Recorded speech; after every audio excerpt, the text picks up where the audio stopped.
Ya, Assalamualaikum warahmatullahi wabarakatuh. Saya Vera Fernanda dari kelas TI 6B Malam. Saya ingin mempresentasikan tugas proyek UTS dari pemrograman Web 2. Di sini saya akan membuat sebuah website dari inventory barang PT GAW Bekasi. Oke. Yang pertama, saya akan menjelaskan ada desain aplikasi, kemudian ada judul dan manfaat aplikasi, ada database.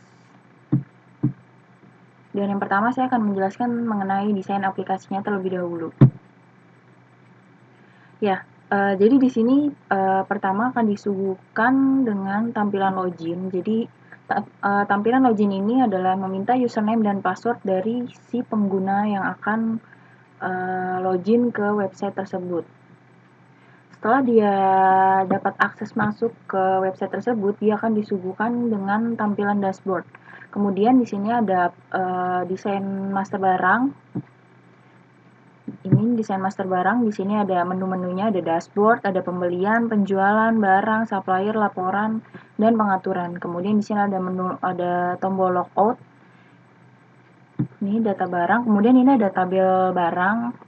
Ada nomor, kode barang, nama barang, satuan, harga jual, harga beli, stok, dan aksi. Jadi aksi di sini tuh maksudnya adalah edit atau hapus dari barang tersebut. Kemudian di sini juga saya tambahkan tombol tambah barang. Jadi tombol tambah barang ini berguna untuk jika ada barang baru yang ingin kita input ke dalam inventory barang tersebut. Oke, kemudian di sini ada master pembelian dan master penjualan. Jadi tidak jauh berbeda sih dari master barang sebelumnya. Yang membedakan hanya tabelnya. Di sini ada tabel nomor, kode pembelian, tanggal pembelian, kode supplier, nama supplier, jumlah pembelian, total pembelian, dan aksi. Sama, ini juga sama. Yang membedakan hanya tabel. Di sini ada kode penjualan, tanggal penjualan, item, total penjualan, kemudian ada aksi. Berikutnya ada desain aplikasi, transaksi pembelian dan transaksi penjualan. Jadi dari transaksi pembelian ini, di sini ada nama barang, satuan barang, misalnya box atau flash atau kartonan. Kemudian ada harga beli, jadi harga belinya kita berapa. Kemudian ada jumlah itemnya. Kemudian di sana ada tombol tambah. Kemudian ini untuk suppliernya. Jadi jika kita beli kan kita pasti dapat dari sebuah supplier. Ya, jadi di sini ada kode pembeliannya, kemudian tanggal pembeliannya kita tanggal berapa, kemudian nama suppliernya itu kita dapatnya dari mana. Ya, ini juga sama, transaksi penjualan itu juga nggak jauh berbeda dari transaksi pembelian. Di sini ada kode barang, nama barang, jumlah item, kemudian di sini untuk yang penjualannya juga kode penjualannya berapa. Kemudian ada tanggal penjualannya pun tanggal berapa, dan total bayar itu total bayarnya itu kita mesti bayar berapa. Seperti itu. Jadi jika sudah, ini bisa kita klik simpan nantinya.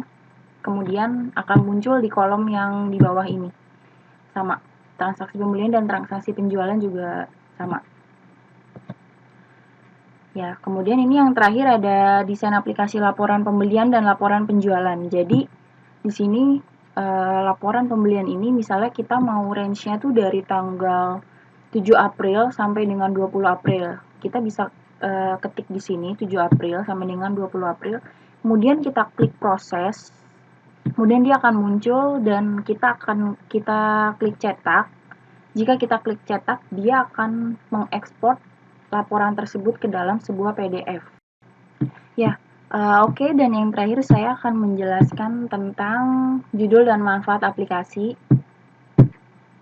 Jadi di sini saya memilih judul websitenya itu inventory barang PT GAW Bekasi. Jadi inventory barang itu kan mengenai ketersediaan barang di gudang. Kemudian PT GAW Bekasi adalah PT Gunabdi Waskito, tempat saya di mana bekerja saat ini, yang kebetulan perusahaan tersebut bergerak dalam bidang distributor farmasi. Jadi dalam lingkup gudang yang menyimpan banyak beberapa barang farmasi yang kemudian akan dikirim ke beberapa apotik dan rumah sakit. Kemudian di sini ada manfaat aplikasi yang dibuat. Yang pertama, kita dapat memberikan kemudahan pada staf dalam proses pengolahan data barang inventory dan pembuatan laporan yang tepat waktu kepada pihak atasan. Jadi, dengan komputerisasi, kita dapat membuat laporan itu dengan mudah, menghemat waktu, menghemat tenaga, itu pasti. Kemudian yang kedua, dengan mendapatkan informasi mengenai jumlah optimal dan jumlah maksimal inventory, manajemen PT GAW akan dapat memangkas biaya inventory yang mungkin timbul karena stok yang terlalu besar. Jadi, dalam inventory barang ini kan kita sudah tahu stok, misalnya barang obat batuk sekian. Jadi, kita sudah bisa memanage barang yang akan kita beli tanpa harus menambah stok yang sudah ada. Kemudian yang ketiga, dengan mengetahui jumlah stok minimal barang, manajemen bisa membuat perencanaan pembelian terhadap barang tersebut. Jadi, kalau di dalam bahasa farmasi di gudang ini, bahasanya defekta. Jadi, defekta itu adalah kita mencatat barang apa aja sih yang sudah kosong atau yang sudah tinggal sedikit. Jadi dengan mudahnya dengan aplikasi ini kita tuh bisa langsung ngecek. Jadi tanpa harus kita melihat fisiknya. Kan kalau kita melihat fisik itu kita lama ya. Kita harus mencari barang ini. Tapi kalau kita dengan menggunakan inventory barang ini, kita cukup dengan ngetik namanya saja, kemudian kita bisa lihat sisa berapa stok barang tersebut. Ya, dan yang terakhir di sini ada dengan mendapatkan barang yang seharusnya tidak di stok lagi, biaya yang mungkin timbul karena manajemen menyimpan barang tersebut akan dapat dihilangkan. Selain itu, manajemen juga tidak perlu melakukan reorder pembelian meskipun barang tersebut sudah mendekati stok minimal. Jadi, dengan adanya aplikasi inventory barang ini, kita bisa tahu berapa sih penjualan barang tersebut per bulannya. Misalnya kita ambil sebuah sampel obat batuk. Jadi obat batuk ini misalnya rata-rata persentase penjualan tiap bulannya itu hanya 30% atau hanya 15%. Jadi barang tersebut terbilang tidak laku.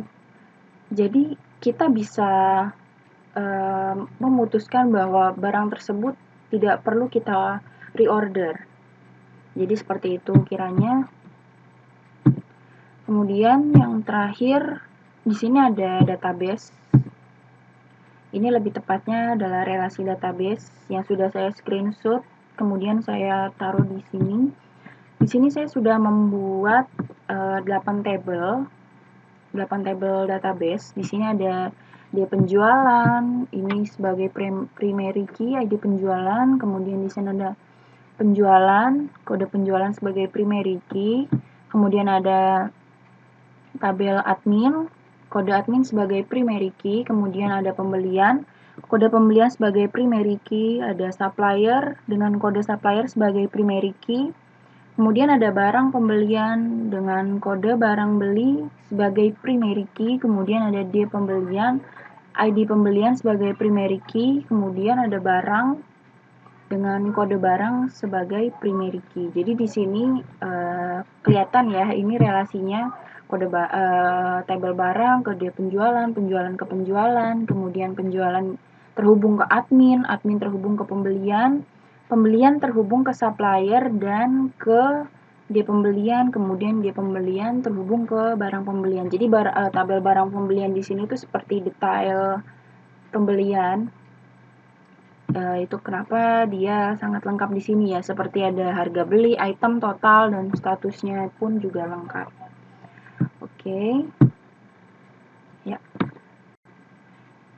Oh iya, dan untuk desain aplikasi yang tadi pertama sudah saya jelaskan, di sini saya menggunakan Adobe Illustrator. Jadi seperti ini tampilannya. Tadi saya sudah jelaskan. Ya, dan untuk sedikit contoh atau sedikit aplikasi website yang saya buat, mohon maaf sebelumnya, saya belum sempat untuk membuat contohnya, tapi akan saya usahakan dengan secepatnya untuk proyek di UAS yang akan datang. Jadi setelah ini saya akan segera buat agar tidak keteteran seperti semester sebelumnya. Ya, oke. Ya, sekian dari saya. Kurang lebihnya mohon maaf. Wassalamualaikum warahmatullahi wabarakatuh.